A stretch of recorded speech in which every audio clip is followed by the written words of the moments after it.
Buenas tardes, señor consejero. A principios de mayo, el Comité de Evaluación del Fondo Social Europeo puso en cuestión el informe resumen que se presentó sobre el nivel de ejecución de los fondos estructurales de la Comunidad Valenciana, en concreto el Fondo Social Europeo para el periodo 2014-2020.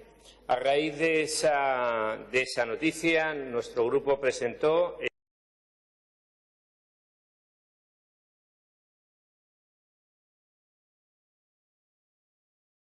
esta interpelación, pero también una petición de comparecencia de la secretaria autonómica, porque nosotros venimos defendiendo desde hace ya muchos meses la necesidad de jugar. Creo que además hablamos de este tema hace más de 2 años, la necesidad de jugar la oportunidad que nos brindaban los fondos europeos para, en una situación de infrafinanciación, conseguir unos recursos adecuados y suficientes para la Comunidad Valenciana. Pero además nos preocupa que esos dineros, que esos fondos, se aprovechen de la manera más eficiente posible. Nos importa mucho no perder ni un solo euro y de cada uno de esos euros aprovecharlo de la manera más eficiente posible. Por tanto, esta interpelación que hoy le hacemos no es nueva. Nosotros hemos sugerido que se profesionalizara la unidad de gestión de fondos europeos, que en las legislaturas anteriores estaba compuesta básicamente por personal temporal y becarios.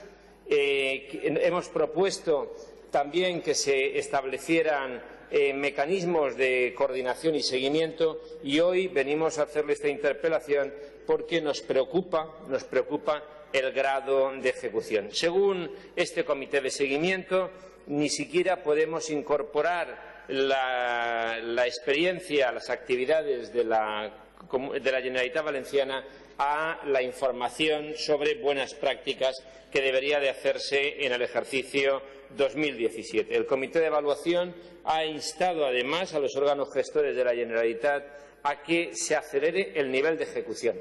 Esta es una forma elegante a la europea de decir que estamos por debajo del 10% de nivel de ejecución en Fondo Social Europeo. Pero es que si miramos la información escasa a la que hemos podido acceder sobre la ejecución de otros fondos, del FEDER, del FEADER, vemos que estamos por debajo de la media estatal, también en fondos FEADER y también en fondos FEDER. No tenemos una información puntual del nivel de fondos comprometidos a nivel regional, el grado de cumplimiento de la parte de financiación autonómica y de la recepción de los fondos europeos. Las explicaciones que la secretaria autonómica da para justificar esta situación, permítame, son peregrinas, porque atribuir este bajo nivel de ejecución a la falta de interés de las empresas en acudir a las convocatorias o a los problemas técnicos derivados del software o que aún estamos cerrando el periodo anterior, pues no deja de ser una excusa pobre para justificar la situación en la que nos encontramos. Señor consejero, nos urge conocer cuáles son las medidas que se van a adoptar para acelerar el nivel de ejecución, porque en diciembre de este año habrá que presentar el hito financiero y, por tanto, no podemos esperar mucho a conocer cuál es la actuación que se va a hacer por parte de su consellería. ¿Sabe usted que, además, el tiempo de que la Unión Europea comience a aplicar penalizaciones para periodos sucesivos por la baja ejecución de los fondos está próximo? No podemos permitir no podemos continuar permitiendo la erosión de la credibilidad de la Comunidad Valenciana respecto de nuestros socios europeos. Por otra parte, son numerosas, usted lo sabe, las comunidades autónomas que desde hace años cuentan con una regulación estable, de tipo decreto o orden, que da seguridad jurídica a los órganos gestores de los fondos europeos. Madrid, Galicia, Navarra, Cataluña y el año pasado Castilla y León tienen decretos que regulan los sistemas de gestión de las ayudas. Y mire, si repasamos la comparativa entre el nivel de ejecución de las distintas comunidades autónomas y y los datos de qué comunidades autónomas tienen decretos de gestión, resulta que suele haber una coincidencia. Aquellos que tienen decretos de gestión suelen ser más eficientes a la hora del procedimiento, a la hora de la coordinación, a la hora de los compromisos, del control y la evaluación de la gestión de fondos. Por tanto, le instamos, lo hemos dicho ya alguna vez, a que se apruebe de manera urgente un decreto que dé seguridad jurídica a todo el sistema de gestión, seguimiento, control, evaluación y difusión de los fondos europeos. Hay en este momento es cierto, una orden en periodo de información pública, pero es una orden de subvenciones, las bases reguladoras para la concesión de ayudas en materia de apoyo a la participación en proyectos europeos.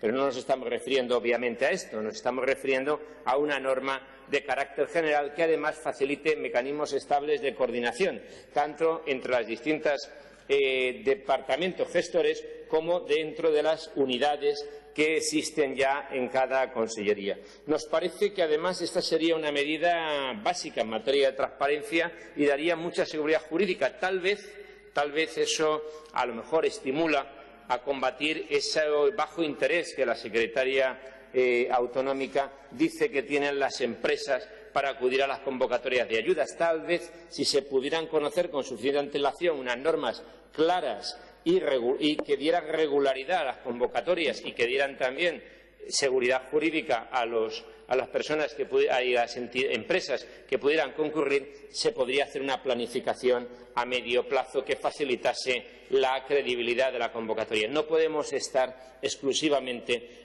al albur de las convocatorias. Usted sabe que si estamos hoy en el periodo de información pública de esa orden, eso quiere decir que la orden, como pronto, estará publicada, aprobada con carácter definitivo y publicada, como pronto, a finales de julio, con lo cual el mes de agosto no es un mes para que nadie se sienta estimulado a concurrir a una convocatoria de libre concurrencia y, desde luego, no es el mejor elemento de atracción del entusiasmo de los empresarios. Por tanto, señor conseller, queremos saber también qué medidas piensan ustedes aplicar para asegurar la plena absorción de los fondos previstos en el marco financiero 2014-2020, así como para garantizar la reinversión de los remanentes. Muchas gracias.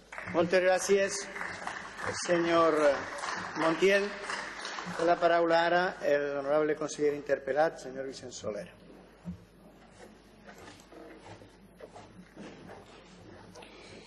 Moltes gràcies, senyor president.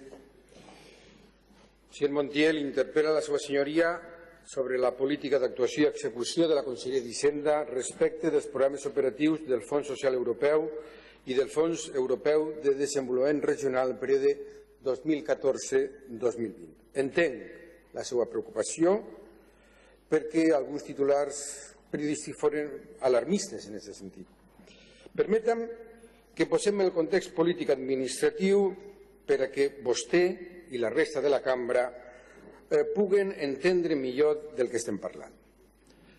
Amb caràcter general, li he de dir que es tracta d'uns programes operatius, els del període 2014-2020, que ja estaven en marxa quan va entrar este govern i que presentaven una sèrie de deficiències no menudes.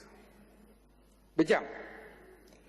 Hi havia programes operatius del període anterior en bona mida sense executar i havent de refer bona cosa d'allò que s'havia d'executar perquè hi havia mancances de justificació que obligaven a descertificar les despeses i haver de trobar-ne de noves.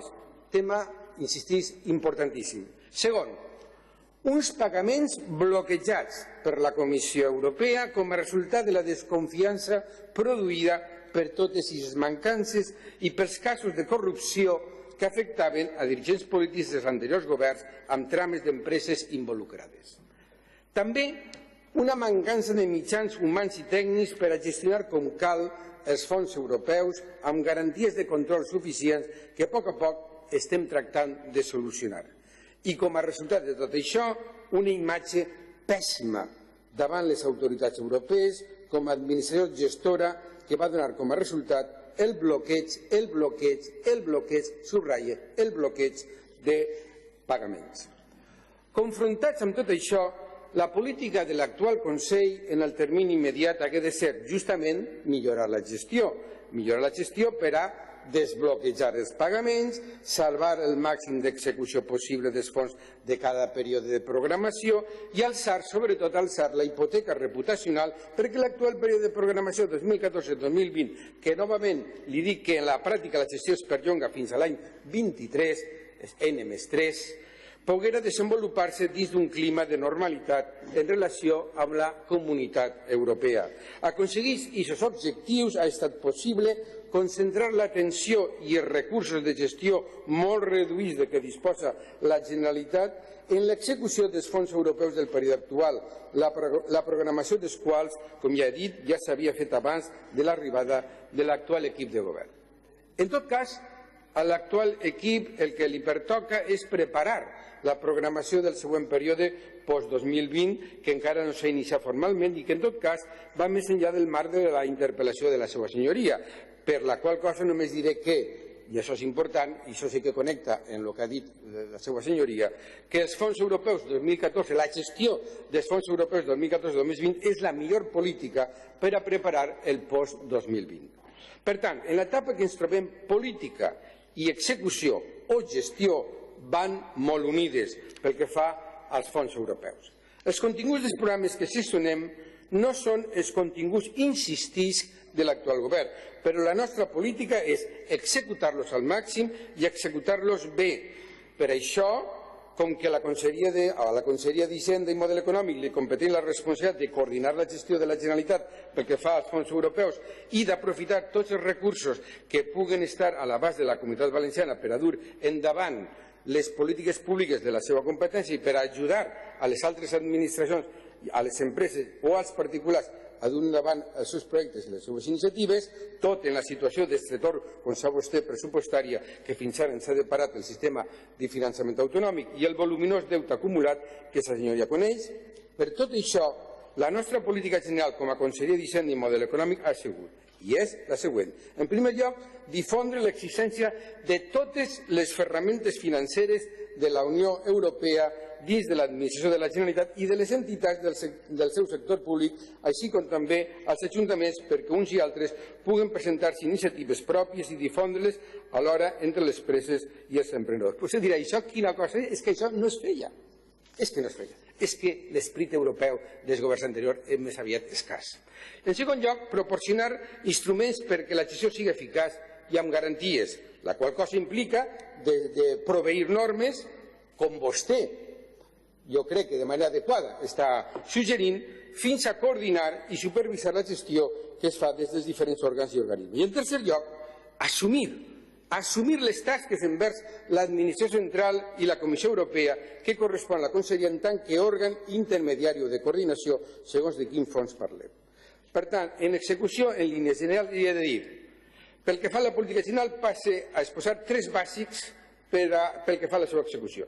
La Generalitat gestiona tres programes operatius, dos de caràcter regional, els programes operatius de la Comunitat Valenciana del FEDER i del Fons Social Europeu, i un d'iniciativa estatal, el Programa Operatiu Plurianual d'Ocupació Juvenil. Així mateix, coordina i impulsa la participació en altres programes operatius d'àmbit pluriregional, la gestió dels quals la fa l'Administració General de l'Estat, però als quals també les comunitats autònomes hi poden assignar recursos. La dotació actual o les dotacions actuals dels diferents programes que gestionem abasten vora els 1.000 milions d'euros. És una ajudeta, donat, com diu vostè molt bé, la baixa finançament estatal. D'aquests 1.000 milions, 590 milions corresponen al programa operatiu regional FEDER de la Comunitat Valenciana, 590, 177 milions al programa operatiu regional del Fons Social Europeu i 128 milions al programa operatiu pluriregional d'ocupació juvenil. Al seu torn, des del programa operatiu regional FEDER de la Comunitat Valenciana es deriven 54,6 milions per al programa operatiu de creixement sostenible del FEDER, 60 milions per al programa operatiu de la iniciativa PIME de FEDER i 5 milions per al programa operatiu de creixement intel·ligent també del FEDER. Els programes de FEDER i Fons Social de la Comunitat Valenciana tenen una taxa de cofinançament del 50%, mentre que el programa operatiu d'ocupació juvenil té una taxa mitjana de cofinançament europeu del 78,7% i la iniciativa PIME del 100%. Això suposa que, amb els recursos comunitaris assignats a programes operatius en què participa la Generalitat Valenciana, es poden finançar actuacions i inversions al voltant de 1.800 milions d'euros, un 79 més que en el període 2007-2013, malgrat que la taxa de cofinançament en aquell període era de 80% i ara no és molt més baixa. I justament per assegurar que això siga una realitat, el darrer 23 de març el ple del Consell va aprovar el Pla d'Acció de Fons Europeus 2018-2020, elaborat amb la participació d'un equip de 25 tècnics de diferents conselleries i representants d'organitzacions actives en desenvolupament de projectes susceptibles d'obtenir de finançament europeu, com ara les xarxes d'universitats, dels instituts tecnològics, amb 6 eixos bàsics. Establir un sistema de gestió basat en la millora contínua i de l'excel·lència, establir un compromís estratègic en la Generalitat de participar en els programes i les iniciatives europees, aprofitar el finançament europeu com a palanca per a les transformacions necessàries de la nostra societat i la nostra economia, millorar la nostra reputació davant les institucions europees, involucrar les administracions, els agents públics i també el sector privat en la participació en les iniciatives europees. I traslladar, això sí, a la societat valenciana les oportunitats que hi ha a les institucions europees. Moltes gràcies. Moltes gràcies, conseller.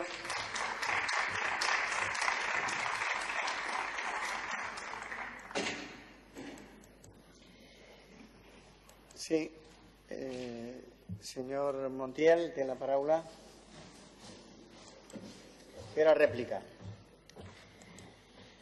Gràcies. Gràcies.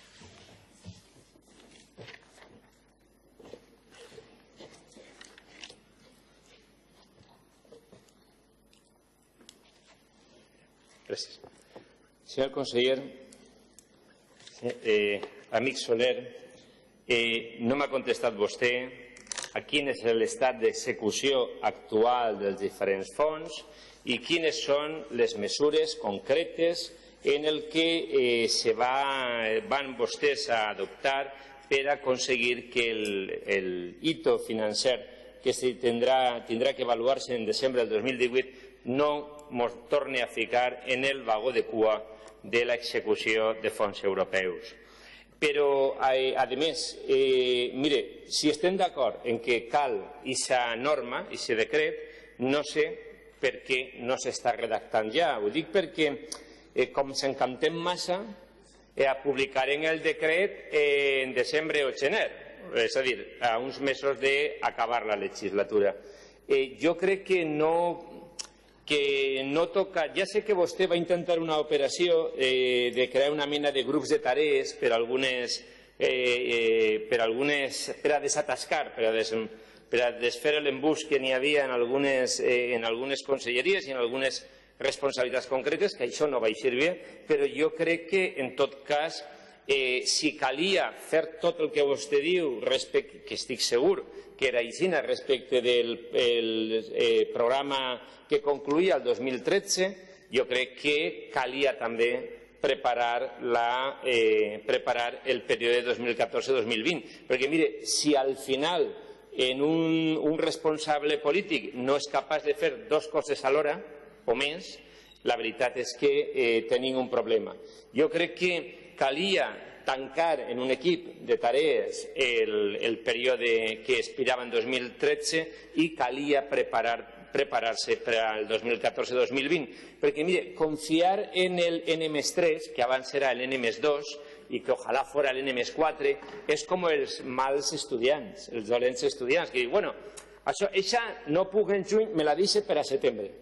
I van consumint convocatòries i després al final pot passar el que passa. Per tant, jo crec que és temps de donar alguna cosa més que explicacions de la situació trobada, perquè era evident que això no anava a ser una festa, perquè encara que la fiesta durava sempre, però era soles per alguns, que ara continuaran celebrant-la en Picassent, però que no ens va ajudar aquest tipus de raonament. Jo crec que aquests 1.000 milions no són a soles els 1.000 milions, és molt més, perquè no és a soles aquesta quantitat, sinó en la capacitat que té de ficar-nos en un nivell de desenvolupament que ens fique a la mateixa altura que els nostres socis europeus, però també és la credibilitat que genera davant dels nostres sectors econòmics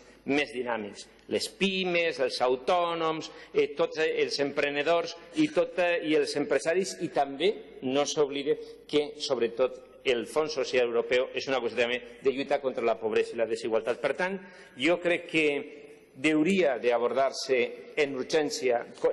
La veritat és que quan vostè m'ha parlat del pla d'acció, nosaltres ja havíem fet algunes iniciatives i quan vostès el van aprovar en març. Però jo crec que estem d'acord en el diagnòstic i pot ser fins i tot en algunes de les mesures. El que no estem d'acord és en els temps, perquè és que se mos tira el temps damunt, senyor Soler. Moltes gràcies.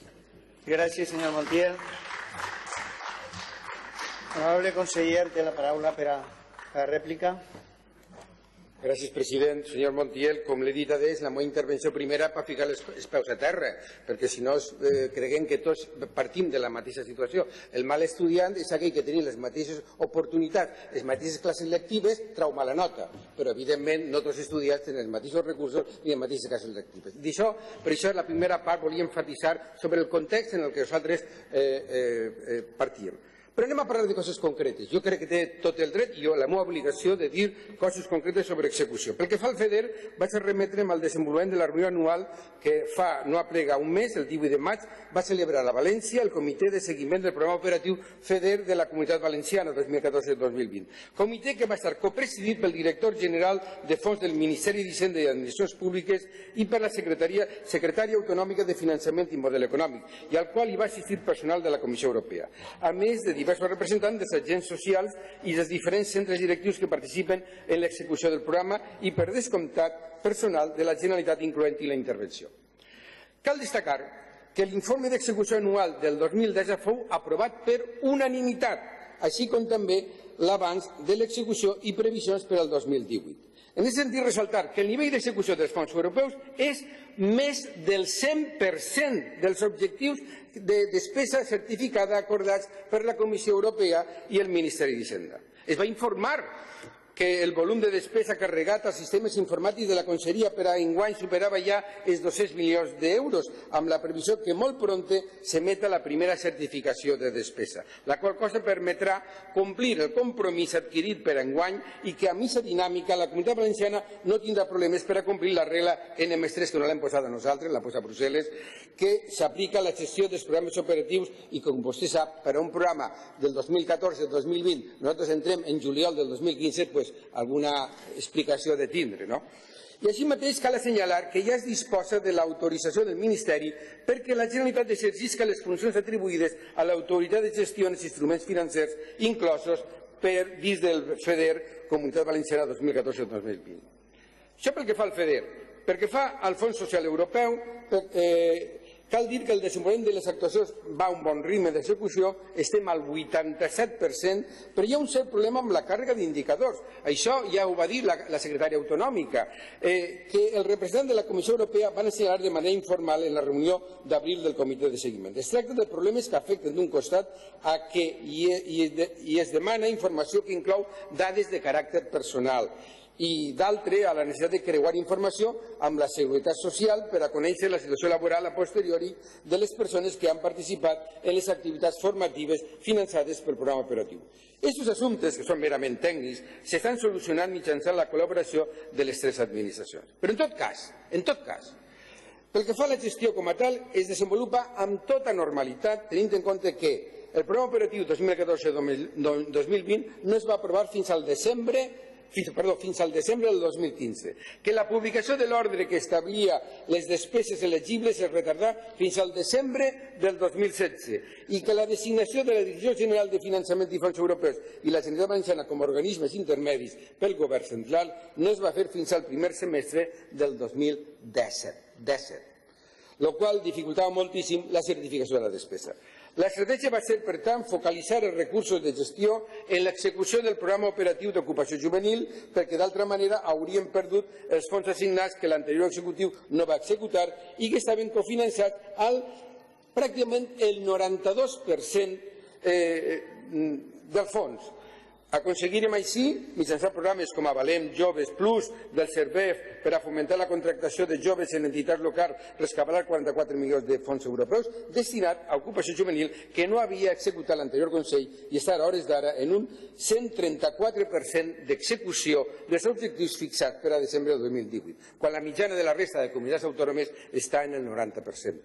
I a hores d'ara estem combinant la gestió dels dos programes operatius del Fons Social Europeu, el d'ocupació juvenil i el programa operatiu de la Comunitat Valenciana amb finançament diferent i tasques que prioritzen segons el temps de cadascun per a optimitzar els recursos de gestió. Però en tot cas, insistir, senyoria, ni per part nostra ni de cap altra autoritat, ja siga de l'administració central ni de l'Estat com de la Comissió, hi ha cap temor a que no puguem executar satisfactòriament els programes operatius en què participem. Moltes gràcies. Gràcies, conseller. Anem a passar a l'últim punt, que és el número 7, que és una interpel·lació al conseller d'Educació i Investigació